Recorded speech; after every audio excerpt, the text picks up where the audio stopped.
Sahana Bhavatu Sahano Bhunaktu Saha Viryam Karavavahai Tejasvina Vaditamastu Ma Vidvishavahai. Om Shanti Shanti Shanti. Om. May the Divine Being look over us lovingly as a mother and father. May the Divine Being support and nourish us as a mother and father. May we have the strength and skill to study together the art of spirituality. May no misunderstandings arise amongst us. Om, peace, peace, peace be unto us and to all beloved beings everywhere. Well, good morning, everyone. I hope that people have caught up with the change of time, at the end of daylight savings time. We have a rather scarce, there come some folks. Wonderful. All right. Well, good morning, and here are some announcements. We will not celebrate Thanksgiving with a gathering of the congregation this year. We continue on lockdown. The virus and its new variants, there are said to be 6, its new variants are still too great a risk. So we will not be celebrating Thanksgiving with a gathering here at the monastery of the congregation as we have in years past. Tomorrow, November 7th, evening arati will move from 6:30 p.m. to 7 p.m. Our Tuesday and Wednesday evening classes will continue to meet at 7:30 p.m. as they do now, and then it will be immediately after arati. So those are the 2 announcements that I thought to make. Is there anything else that should have been announced that, or might have been announced that was not announced? Okay. Again, welcome everyone. We're going to talk about Bhakti Yoga this morning. November is a month for the study of Bhakti Yoga. A Bhakti yogi, bhakta, establishes a devotional relationship with God through study, prayer, ritual, and worship. This often begins with a feeling of reverence or awe, which may slowly grow into a conviction that everything, without exception, manifests God's glory, power, and grace. As a bhakta, you practice giving every action, thought, emotion, perception, and tendency a Godward turn. All your energies and attributes, both positive and negative, are offered to the divine presence. Your prayer is for self-surrender and ultimately union with your beloved. This is the goal of all paths, of course, but the bhakta has their own way, which we will discuss in part this morning. Under the topic, the witness watcheth disintegration. The witness watcheth disintegration. Now, as I've been saying every week, please understand that this is not personal instruction for you. This is not my aim, and it is not my role to give you personal instruction. We each month look at the principles and practices of a different form of yoga, the 4 yogas taught by Swami Vivekananda, and for that matter by Yogeshananda. And so as we look at those principles and practices, You may take from it whatever you wish that serves your purposes and leave all the rest aside. There may be nothing that you find of interest because you're firmly established in another path. Well, that's fine. This is not doctrine, this is not dogma, and emphatically it is not personal instruction. So please receive it in that way. So, a witness, the witness watcheth disintegration. A Bhakti Yoga bhakta, who has practiced for many years, may see all three aspects of universe, creation, sustentation, and destruction, as manifestations of God's power, glory, and grace. Reverence for the divine being can lead a bhakta to look on all its actions, the divine being's actions, with wonder and curiosity. Swami Vivekananda tells us that everything in universe is a compound, a combination of energy and matter that forms, remains for a time, then disintegrates. Right now, we see around us a lot of disintegration. The normal life we knew is gone. Our nation has lost its sense of common purpose. Our political system is struggling. Change seems to happen faster and faster. Even weather events are often more extreme, violent. Now, this is just our experience. This is everyone that I speak with remarks on these things in one way or another. We're seeing a tremendous amount of change, and it looks like, according to the scientists, we are in the middle of the beginning of a sixth mass extinction, which is the last one was, of course, from our understanding, Noah's flood. Naturally, all this is troubling. Today, we'll explore and discuss how a bhakta can take refuge in her or his witness awareness. What is witness awareness? Sri Krishna in the Gita says that the Atman, which is our essential nature, our being, according to the yogis, it is Brahman as it appears to us in an individual being, Atman, does in fact experience what we experience. It doesn't change or react, but it simply experiences and thereby sanctions all of the actions that take place in its awareness. This awareness is the witness awareness.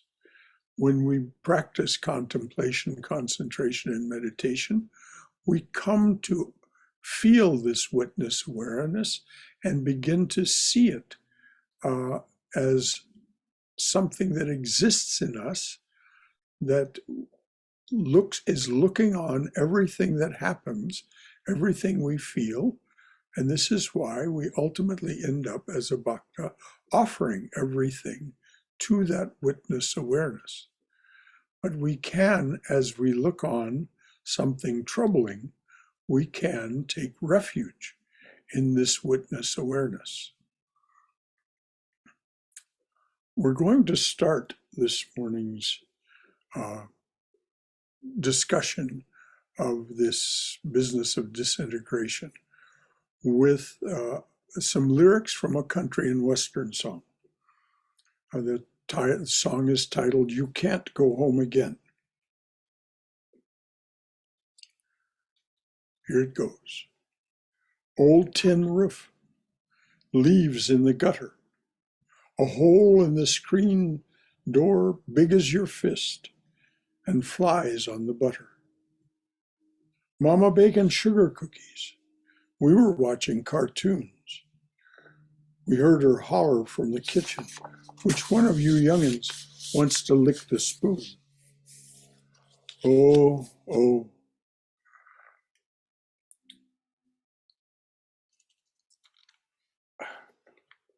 Oh, I'm sorry.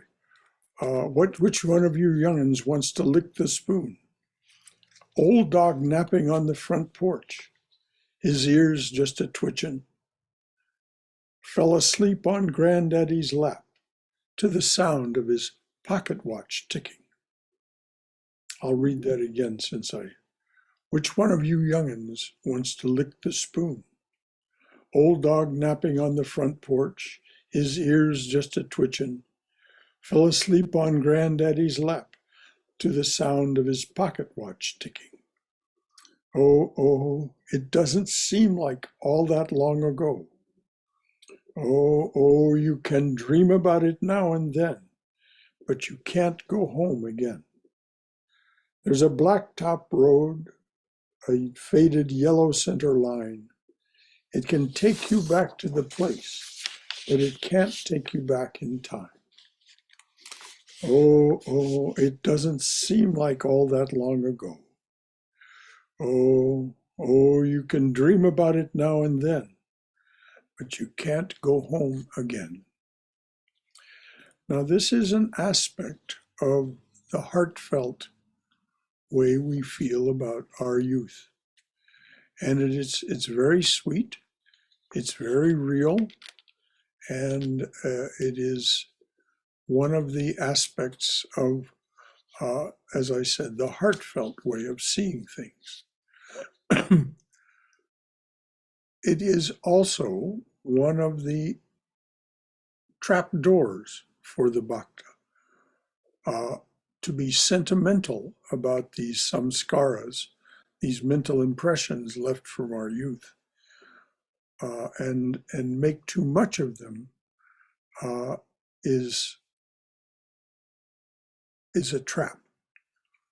So we must beware of not going too far in that direction.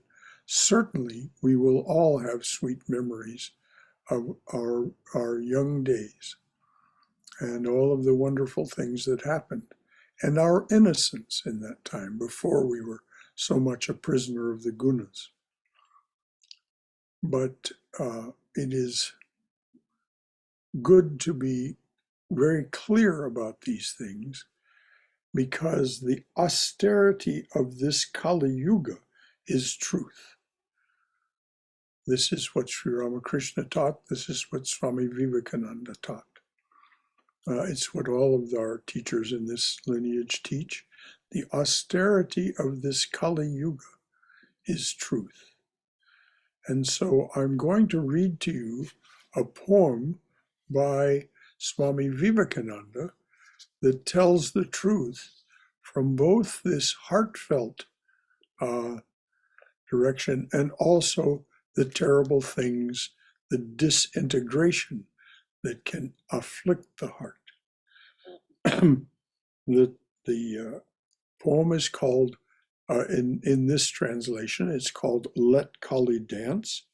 It's a free translation and interpretation of Vivekananda's poem And Let Shama Dance There by my friend Peter Schneider, another devotee of Swami Prabhavananda.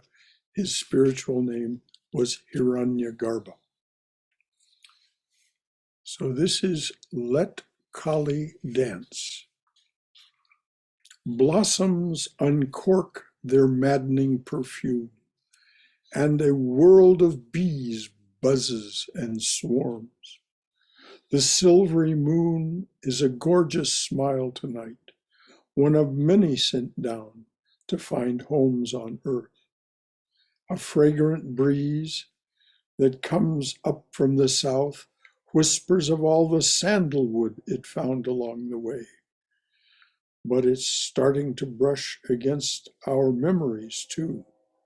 It unfolds them easily, like old letters, murmuring of rivers and streams, rippling lakes, and those beetles that live as we would like to live, on honey only, flying over lotuses, waving gently as a current quickens a river of music.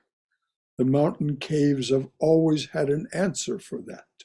Warblers, made of song, hide in the leaves to pour their hearts out in sweet nothings. The rising hope of day, the sun moved its brush so tenderly across the earth only this morning, releasing a river of color through nature, like a museum bursting, and a heart too overflowed its banks, like a museum bursting, and a heart too overflowed its banks. But when thunder shouts and clouds collide, but when thunder shouts and clouds collide, an elemental war will split the earth and sky, will split the earth and sky. Darkness hints at other darkness to come, and a wind behind the world begins to roar. In shots of brightness, bolts of lightning flash like arrows pointing suddenly at death. Monstrous waves argue with the thunder, shoving, foaming their way up mountains, forcing themselves on earth, who screams, loses her balance, falls back, sinks to her knees, and cries softly, falling through. Huge mountains become dust. But a pretty little house on a lake of blue is still standing, surrounded by a cluster of water lilies. The grapes bleed for us, whispering their tale of passion. And as the song of the harp flows through its sweet melody, and as the song of the harp flows through its sweet melody, making its tune, it harmonizes our desires. Oh, the emotions that come alive in us. Oh, the emotions that come alive in us. Warm shudders of love, and just as warm the hearts it will soon. Warm shudders of love, and just as warm as the tears that'll soon come down. Youth's red lips under two blue oceans of feeling, and below, two hands eager to open love's cage, where they think the heart, like a quiet little bird, is imprisoned. But marching music begins, and trumpets blare. Earth shakes beneath an army's heavy weight. The roar of cannon, dark rattle of guns, masses of smoke, the appalled ground where the dead fall, pounding artillery, spewing shells fire in 1,000 directions, shells bursting to explode in the softest bodies, elephants, elephants, men, horses exploding together, hurtling through space. Earth quakes with this hideous dance of a million bodies, earthquakes with this hideous dance of a million heroes on a million horses, charging and capturing flags, pausing only to look at the smoke and power of matter and bullets turning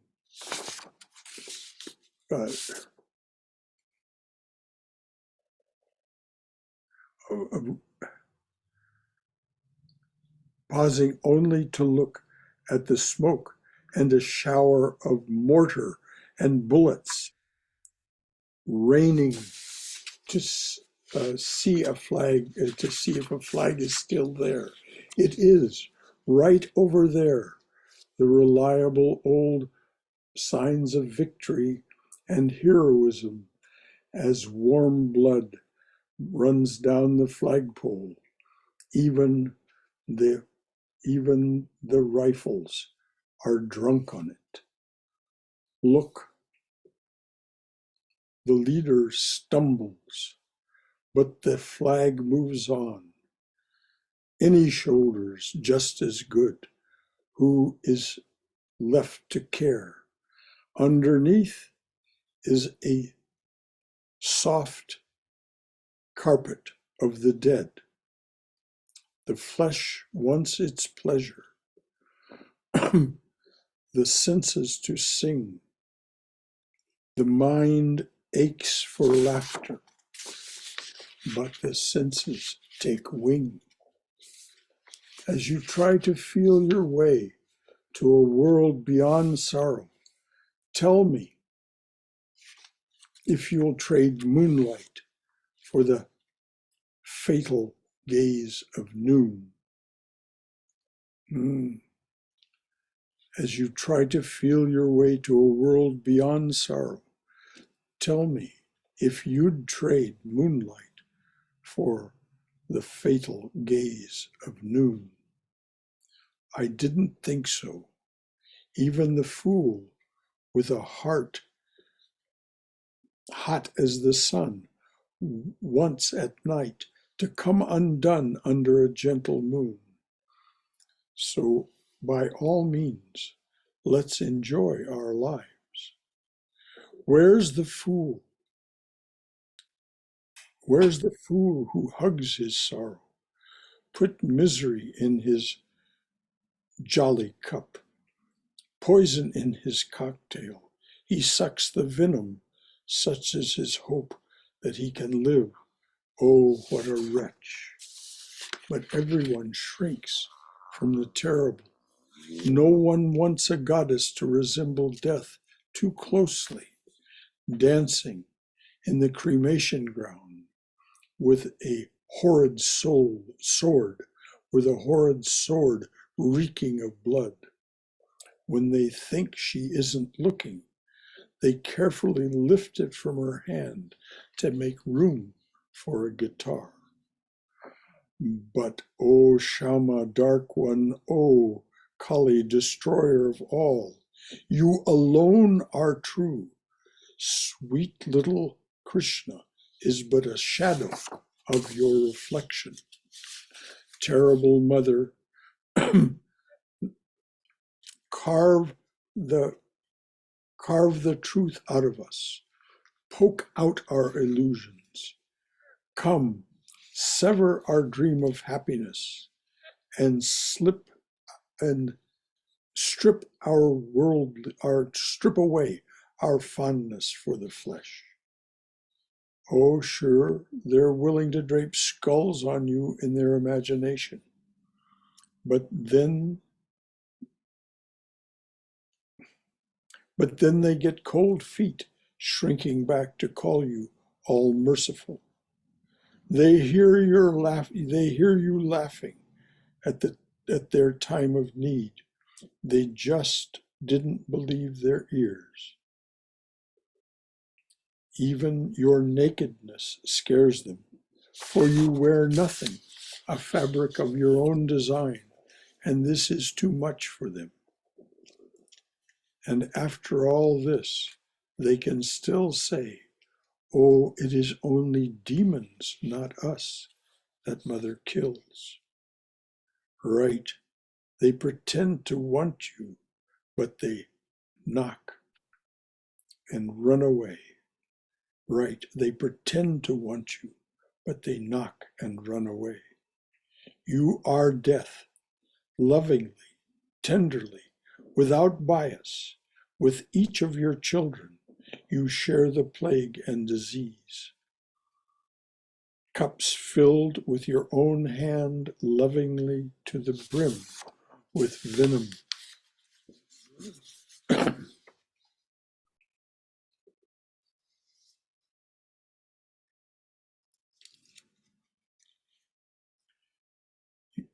Men hang back far enough for the blood from a baby goat's,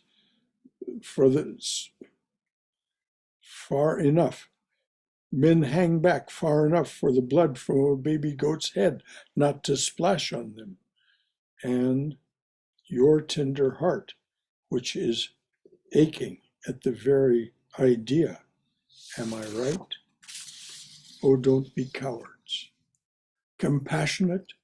Who are you to be compassionate? This is an odd situation. But where is the man or woman I could whisper this to? No one is willing to look at you directly, to look at the truth. Free yourself from temptation, the liquor of love, the drug of sex. Break your sweet harps.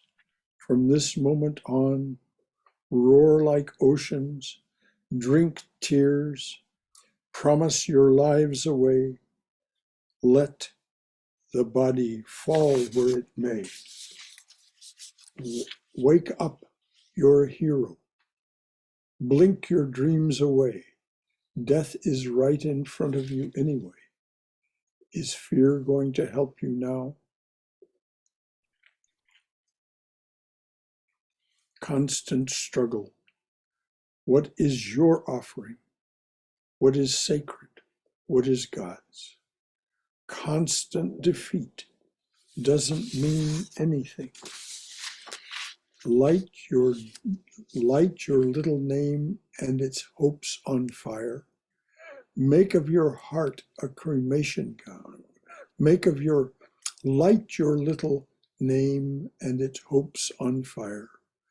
Make of your heart a cremation ground and let Mother dance there.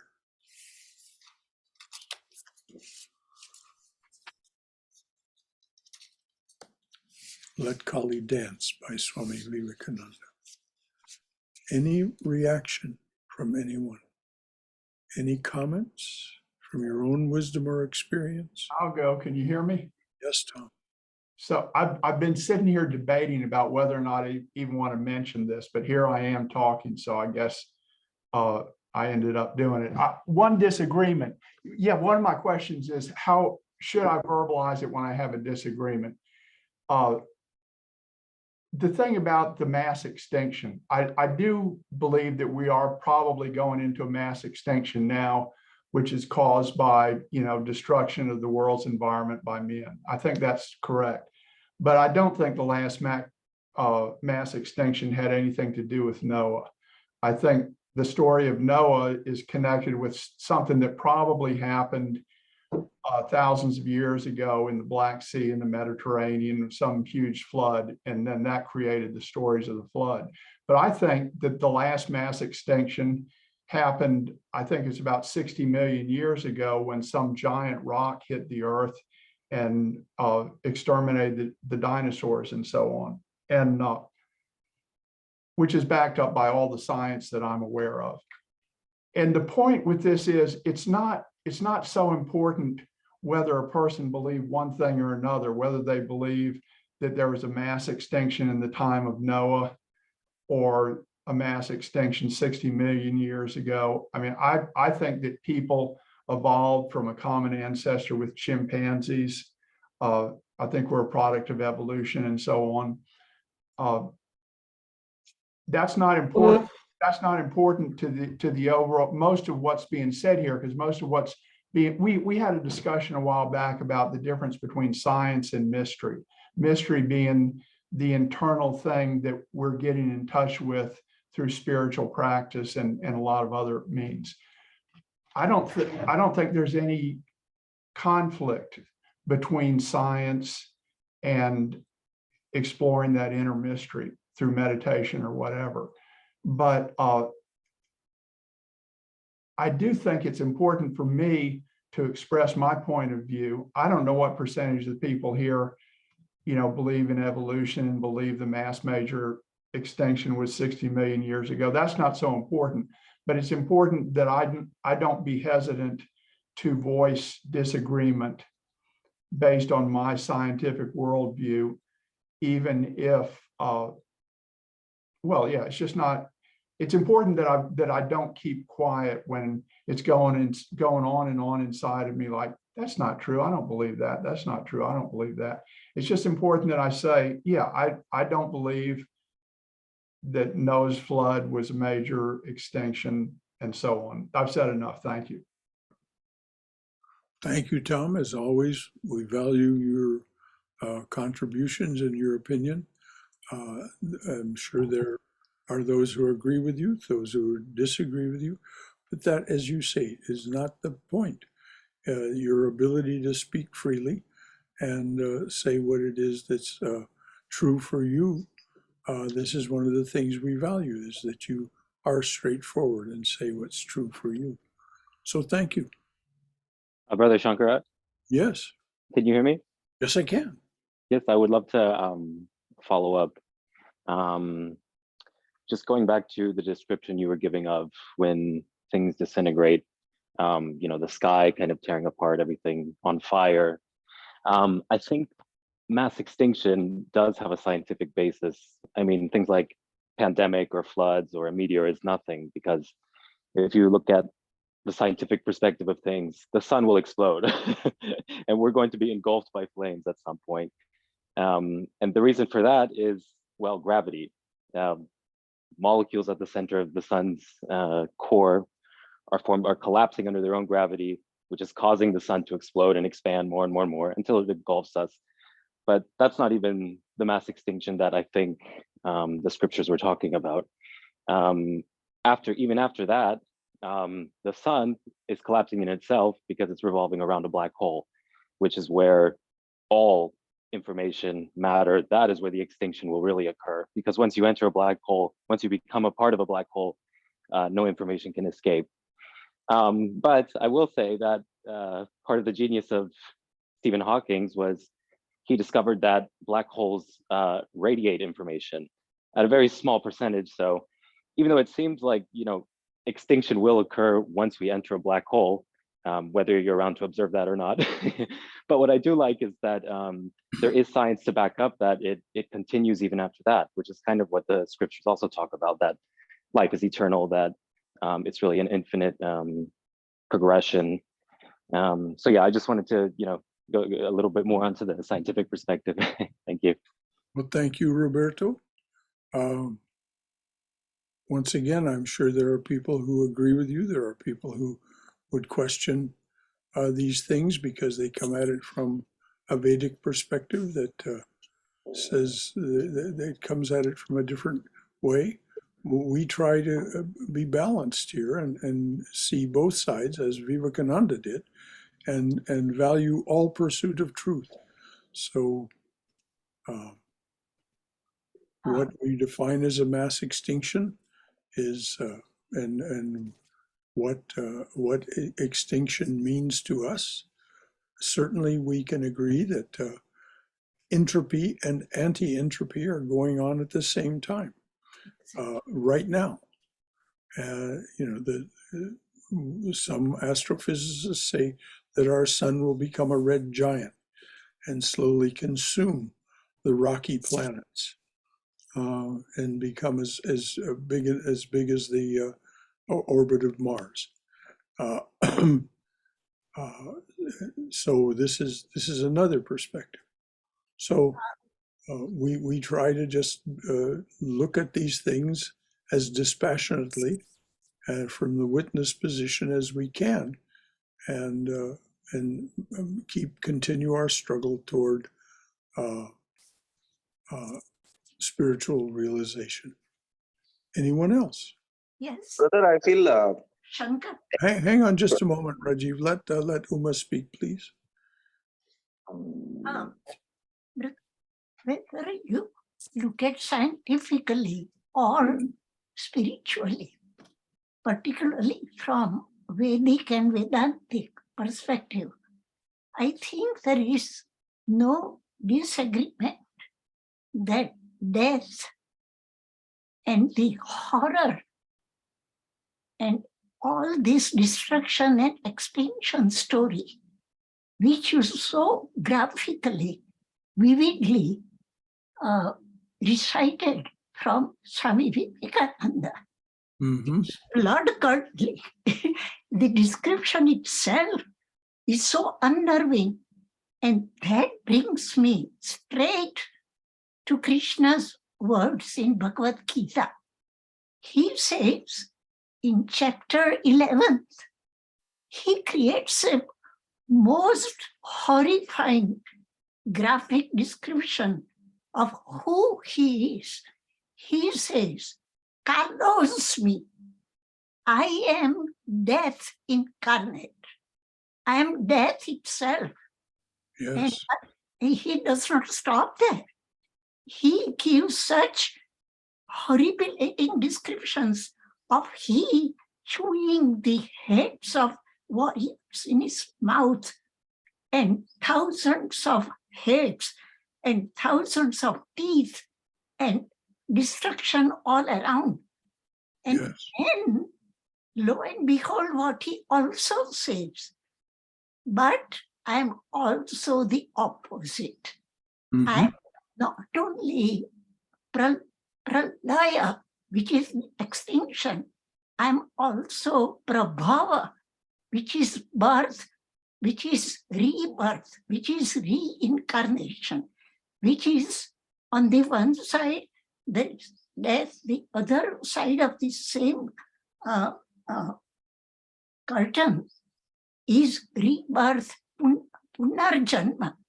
So these two are given opposites, staying side by side. So the ultimate message that I derive is that one has, as unnerving as it is, once we accept that this is an ongoing cycle, it's not ending in pralaya, nor does it stop at punarjanma. So if you believe in that, these two shall pass. And again, these two shall pass. And we will move into another cycle of happiness and harmony and peace and quiet. Maybe I'm idealist, but I think both belong, and one should, when one occurs, one should not get too excited. When the other happens, one should not be too pessimistic. That's my point. Well, thank you very much, dear. And this is exactly what is meant by taking the witness position. This arises. This is this rebirth, as you were talking about. This passes away. This is, and it may pass away calmly, or it may pass away violently, as much as passing away violently now. And so this is seen from the witness awareness point of view, not without compassion for those who suffer, for those who are experiencing terrible loss, particularly when they have themselves no spiritual grounding to help them grasp what might be the meaning of it. But it is, you simply look on it. And as Vivekananda says, you can even go beyond this as a bhakta. He himself was profoundly a bhakta. You can welcome it. You can welcome it because it strips away everything that is, or many of the things that are keeping you from realization of your true original nature, which of course is his whole, that's the core of his message. So thank you, Uma. Rajiv. I think Umaji sort of summarized it, but what I wanted to say is, like, for a lot of people who are, I mean, maybe the way to focus on it would be mass extension happens every moment, and mass regeneration happens every moment. Well, there you go. Absolutely. Sometimes it seems more dramatic than others. Sometimes, I mean, there is scientific evidence for the fact that there was indeed a worldwide flood, which we call Noah's flood here in the Judeo-Christian tradition. And in India, it's called Manu's flood. And the stories are very parallel. And the geneticists say, those who study these things carefully and have done good science, say that at the end of that mass extinction, which was less than 10,000 years ago, there were only 7,000 human beings left on the planet, that we are all the children of those 7,000 beings. This is good science, at least as scientists evaluate these things. It's peer-reviewed, published in their professional publications, and so nothing should be regarded as the ultimate truth, because even science keeps changing by new discoveries, keeps changing. The James Webb telescope is causing astrophysicists to question what they have called their standard model. So, and we can expect real change in their hypotheses as a result, once they learn, as they say, the questions to ask that match the data that they're receiving. So all of this, but from the witness perspective, it all arises and passes away. And how much does it need to be significant to you? As this is why I started with that, you can't go home again. All these things about our fond memories of our youth, they're very true for us. But how much do we need to think about them and allow ourselves to be trapped by our sentimental attachments to the past? So, anything else from anyone? Brother, this is Gaurav. Yes, Gaurav. I'm no physicist, but I do read a little bit of the scientific stuff myself. I'm an engineer, so try to understand it from a technical perspective. What I understand is the Big Bang, right? It caused everything to be pushed out, and even now at this very moment, the galaxies are traveling further out. So everything is getting pushed out still. Means they are traveling further away from each other. So literally we are traveling at huge amount of speed. And this is happening. But when all the stars are out of their fuel, which is hydrogen, things will start compressing.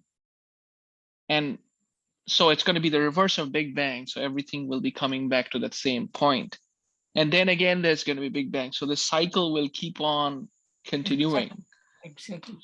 In terms of, like, this is theoretical physics, and scientists have come to that conclusion. So this is so basically it's like everything, it moves in cycle, as we say.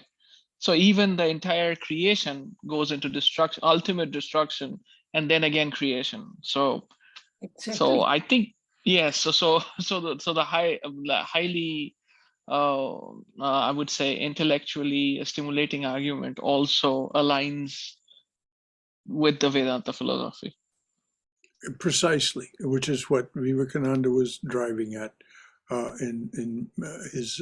And it is astounding how he came to that idea. Means back then we are just starting to peel the onion with quantum theory and everything. Well, It's- if you read his talk of the real Yes. and the apparent man, you see he gestured toward what became quantum physics. Exactly. So you know, these things are not as mysterious to yogis as they are to us. But what the yogis tell us is you don't need to be so deeply concerned about the mystery. You can be fascinated by it, stimulated by it, as you said, an intellectual stimulation. But they say just witness it. Just look on what is happening and understand that it is not the you yourself, which is what we'll hear of next from the great American bhakta, Walt Whitman. So is there anything else from anyone? We are. I'd like, or was somebody else coming in here? Oh, no, go ahead. I was just going to kind of say something real quick about whatever brother said. So basically, we are like minuscule little, I don't know, not even dust particles amidst all of this.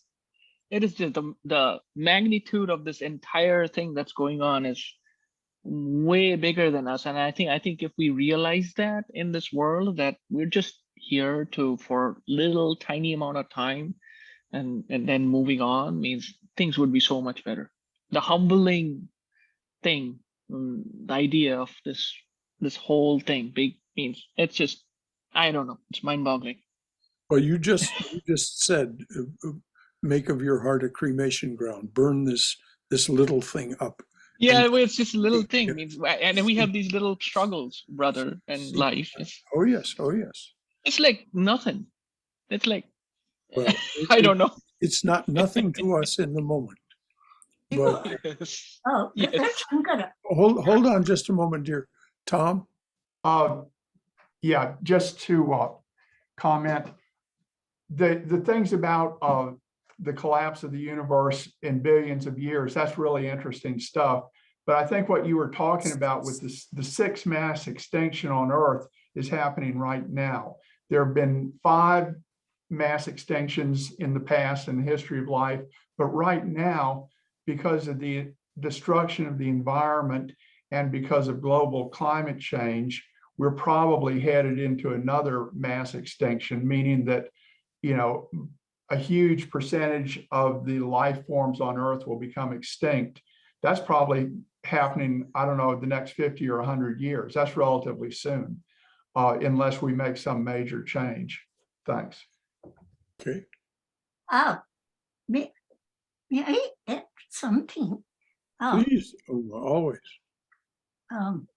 This idea of a cremation ground, that immediately brought up in my mind Lord Shankara, Shiva.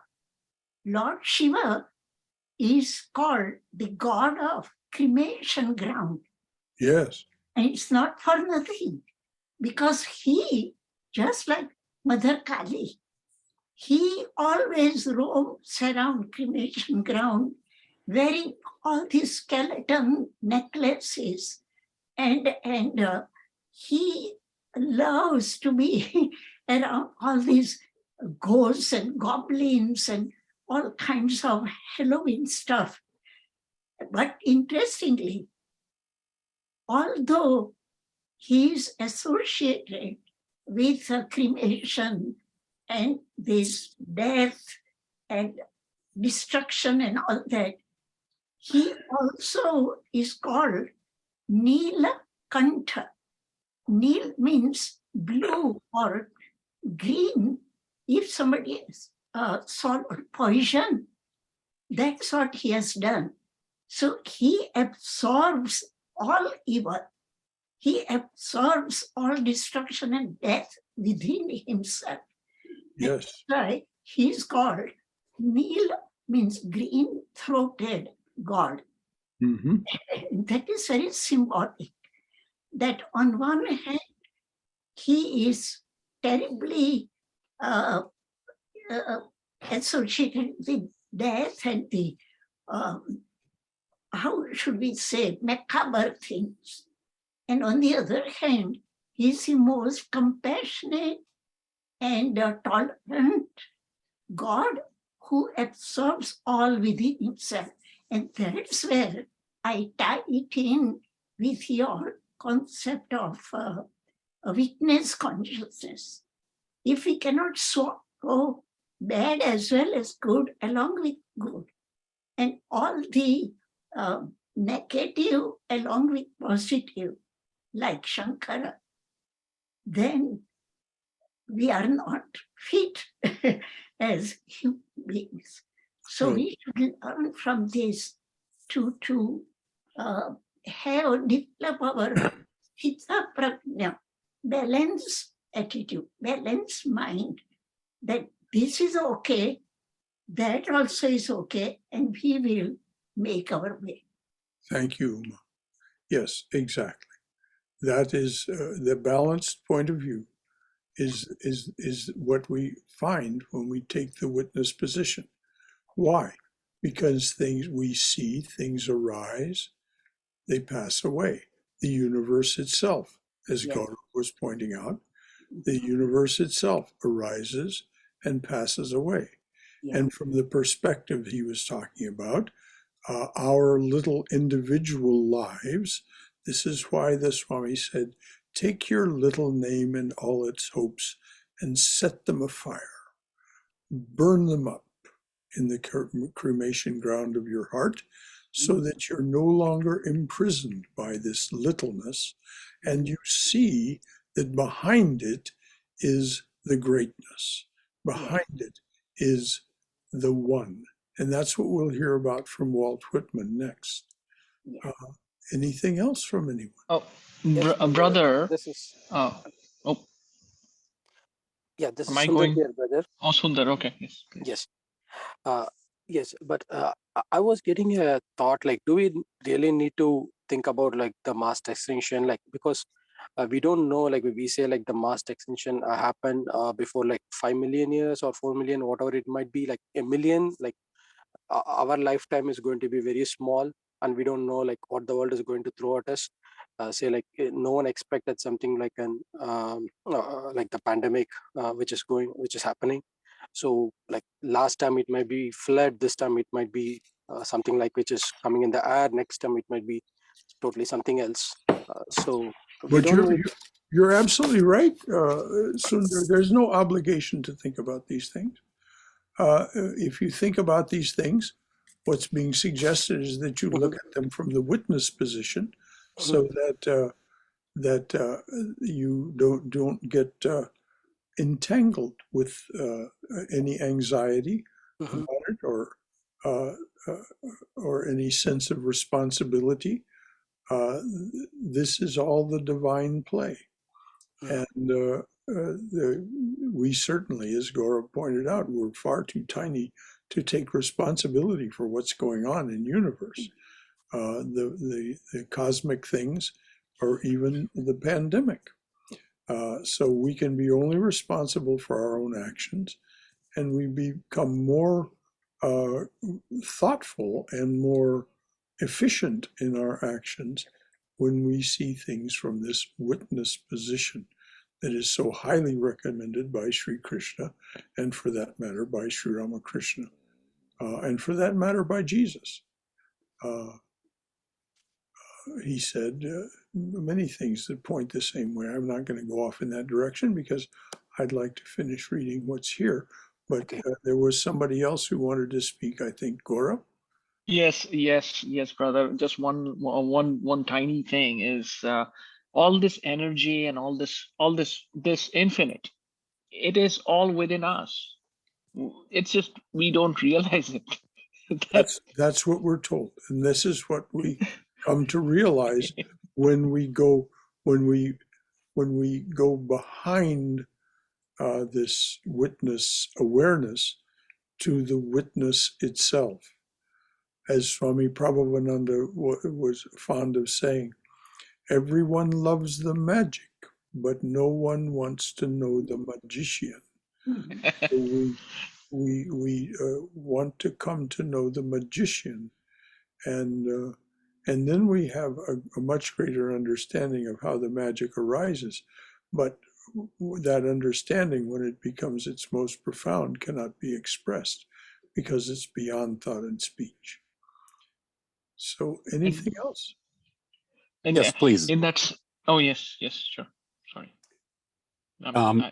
I'd like to say something about build on cycles, just very briefly. I realized as I was listening to an NPR podcast between a historian and an archaeologist describing the Bronze Age, and at the end of the Bronze Age, they identify being about 1100 BC. And it was the famines in Egypt, the famines throughout the Middle East. Nobody had any food, and some 3/4 of the known population expired in that famine, and that actually ended the Bronze Age. It's prehistoric. There's not a lot of records of it, but that seems to be what these two educated men were describing. And I realized that's like a mini extinction. And you know, and if it's your whole community, it is the end of the world. And it appears like, there's been many extinctions, MINI and MANY, Right. as if that's what it takes to wake us up. Well, that's part of it, and it's part of just the cycle. It's Right. just part of the cycle of things arise, they flourish, and then they pass away. Yes. They disintegrate. They form out of their particular, all of that, which science studies. How do these things form? How do they flourish? And how do they pass away? So, yes, you're right. In both senses, MINI and MANY, there are many extinctions. We ourselves are little things that extinguish. We disintegrate. Yes. And as space. To see me, to say hello to me. Okay. Shall we go ahead, or is there something else to be said? All right. Let's hear from Walt Whitman. As I said, he's one of the great American bhaktas of literature, and he was so highly regarded by Swami Vivekananda that he called him the American Sannyasin. This is from his poem, Song of Myself, capital M, his greater self. And this is just a portion of that poem, and it goes like this. Houses and rooms are full of perfumes. The shelves are crowded with perfumes. I breathe the fragrance myself and know it and like it. The distillation would intoxicate me also, but I shall not let it. Have you reckoned 1,000 acres much? Have you reckoned the earth much? Have you practiced so long to learn to read? Have you felt so proud to get at the meaning of poems? Stay this day and night with me, and you shall possess the origin of all poems. You shall possess the good of the earth and sun. There are millions of suns left. You shall no longer take things at second or third hand, nor look through the eyes of the dead, nor feed on the specters in books. You shall not look through my eyes either, nor take things from me. You shall listen to all sides and filter them from yourself.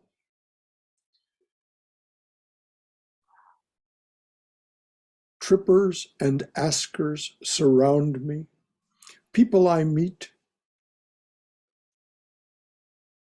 the effect upon me of my early life, or the ward or city I live in, or the nation, the latest dates, discoveries, inventions, societies, authors old and new, my dinner dress, associates, looks, commitments, dues, the real or fancied indifference of some man or woman I love, the sickness of my friend, folks, the sickness of myself, or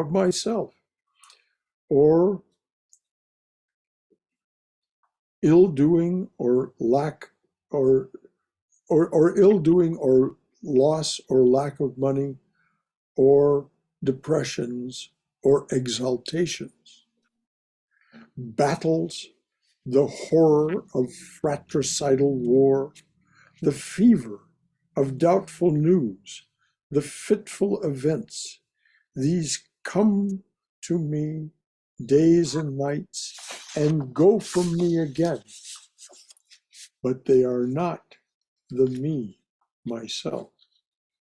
Apart from the pulling and hauling stands what I am, stands amused, complacent, compassionating, idle, unitary, looks down, is erect, or bends an arm on an impalpable, certain rest, looking with side-curved heads, curious at what will come next, both in and out of the game, and watching and wondering at it.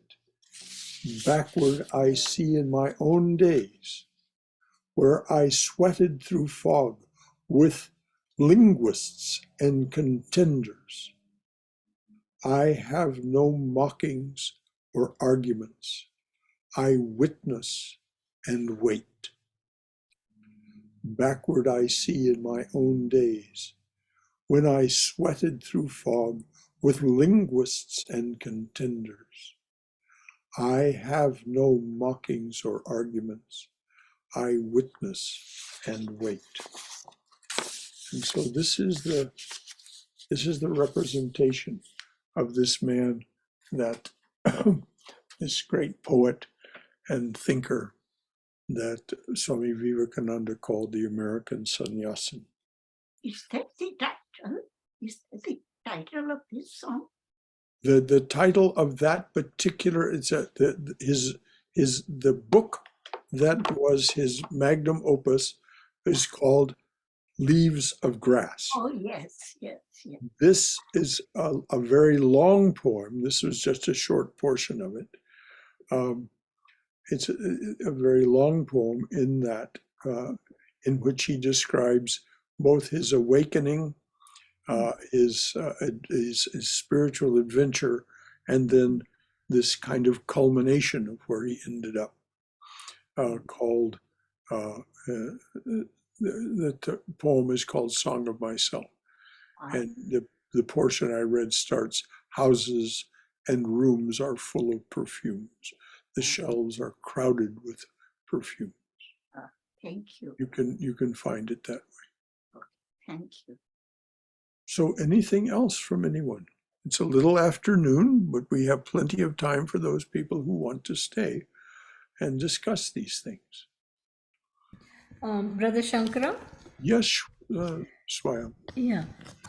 My feeling is that by putting sincere and consistent effort in spiritual practices, if one can, I don't know if this is the right expression, but extinct our attachment to the body and the limited body and the mind, then we don't need to spend our, and if we succeed in that, then all these, debate about whether it is science or the power of God or future mass extinction, past mass extinctions wouldn't be relevant. I mean, we would extinct our own limitations. Thank you. And that's exactly what Whitman meant when he said, apart from the pulling and hauling stands what I am. I have no mockings or arguments. I witness and wait. And so you're very right. Once we have extinguished or extincted, as you said, using that word that way, that tendency in us to be drawn this way or that. But it doesn't mean we can't be interested in it. It just, and see what it is that's being said in these other explorations of truth, science, and so on. Swami Vivekananda actually encouraged it. He encouraged all pursuit of truth with a capital T. And for that matter, truth with a small t. But especially truth with a capital T. Yeah, so witness even the interest. Yes, exactly. That is just an aspect of the gunas playing on our samskaras, and our mental impressions cause us to be interested in these things, and no reason not to be, as long as we don't obsess about it. And then we become fanatics if we obsess about anything, and that's very tiresome to society. But most of all, it's tiresome to the fanatic. Anything else from anyone? Thank you, Swayam. I'll jump in here Oh, please. into the fray. So we're talking about the witnessing disintegration that's going on around us. Mm-hmm. And I touched on this yesterday in class, I think, about I just feel like there's so much going on in the world.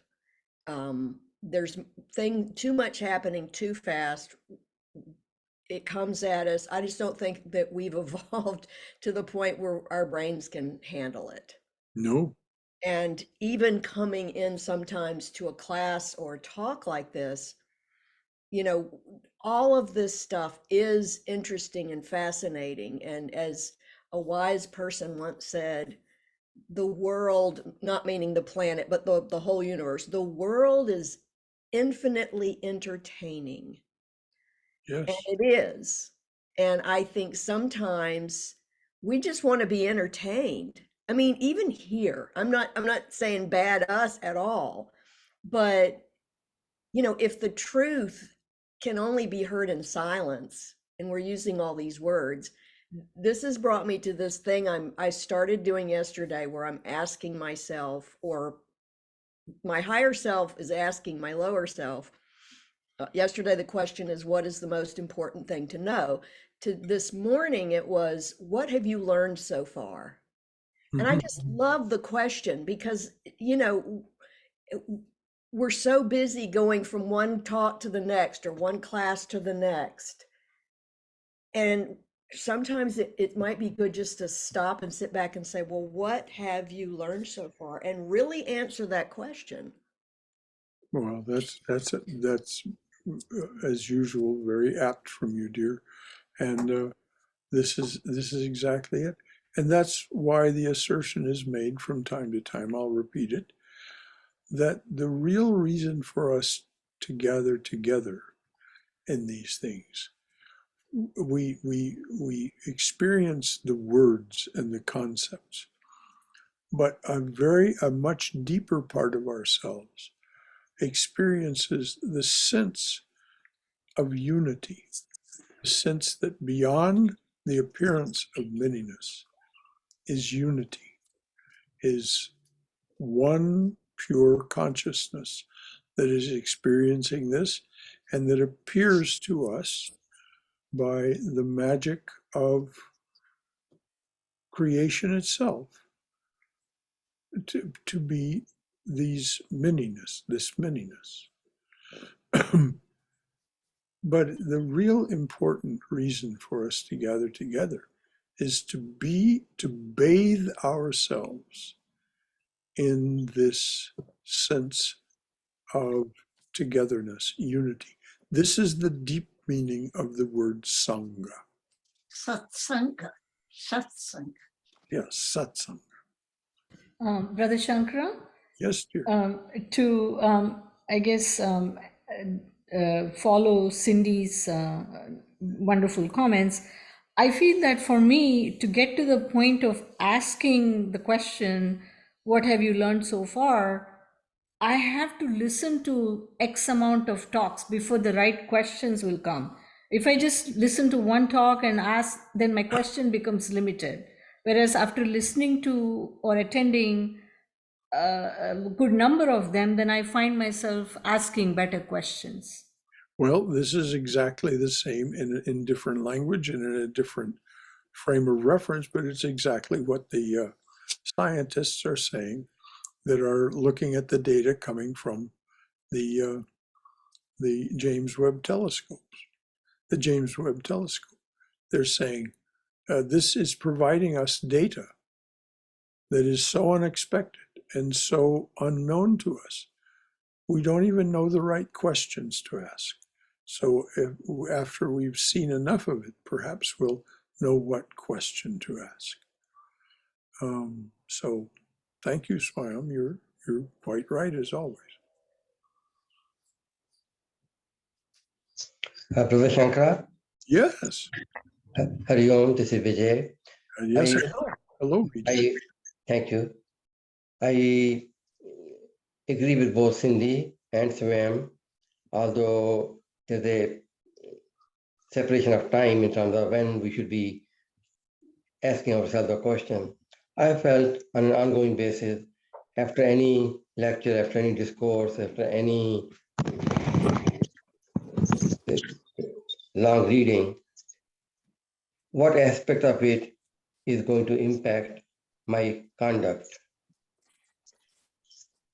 And that to me is the ultimate test, as you had mentioned, that Swami Sivanandaji said, the ultimate test of spirituality is the change in our conduct. Mm-hmm. Very, very well said. And the assertion from what we read today is we'll be better off if we learn to watch even this disintegration that's going on from the witness position, which is a non-reactive position. We may, when we return to our normal awareness, say, well, there's some money that I can give to the Atlanta Community Food Bank to help feed the needy. There's this, that, the other thing that I can do. But in that witness awareness, you see that everything is arising and passing away. And there's no way to stop it. There is only, we can be of some service to those people who need service. That is, they need sustaining and comforting. And so we can do that, and we should do that. We should not for them, but because it purifies us. That's as close to dogma as I'll come by saying should, because if we do ignore those things, if we ignore the opportunity to serve, it is a disservice to ourselves. Thank you, Vijay. Yes. Brother Shankara? Change in behavior. Yes, dear. Yeah, looks like I'm having a lot of thoughts coming that I'm commenting today. This giving to the others, again, speaking for myself, I feel that what it does for me is it minimizes my conflicting thoughts.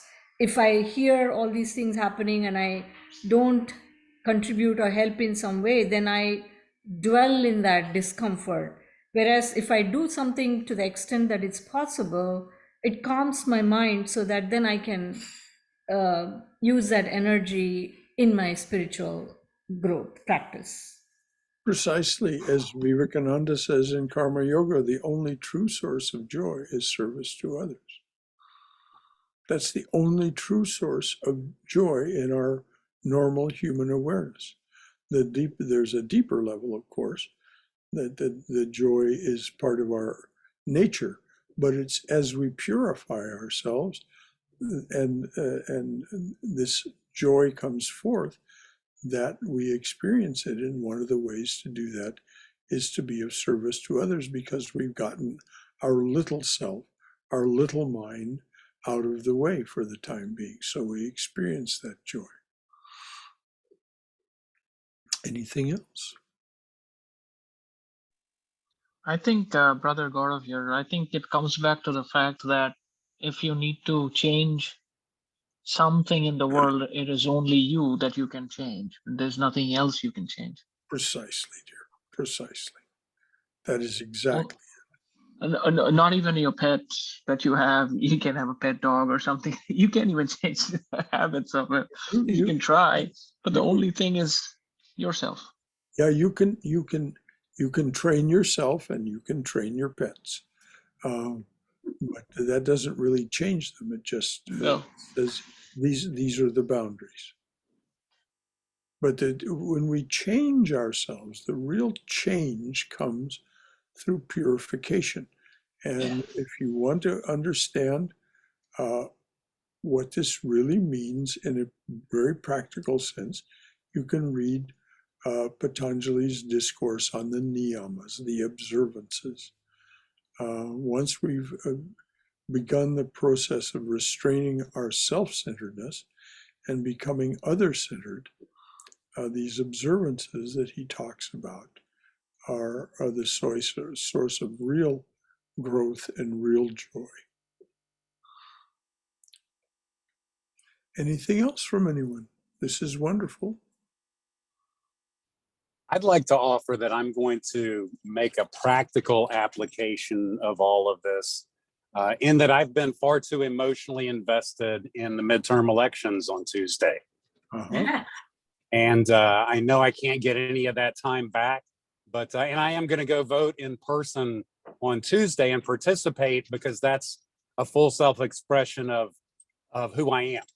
Good. And I'm going to start right now in doing a really good job of doing a good job of letting go of the results, regardless of how it turns out. I find myself invested in my team, and that is the nature of duality. And that's not the space I want to occupy. I want to occupy the space that the divine is looking out for us, and the highest good for all is going to happen on Tuesday, and just stand in that and do my best to witness instead of getting as emotionally involved as I have. Yes, and one of the things that Swami Vivekananda said in this portion of and part of that is constant defeat is nothing. It means nothing. So the fact that our team may be defeated, as you said, that is from the witness position, that is nothing. And what happens next, Lord only knows, and that's about as Amen. All right, dear. Thank you, Amadas, as always.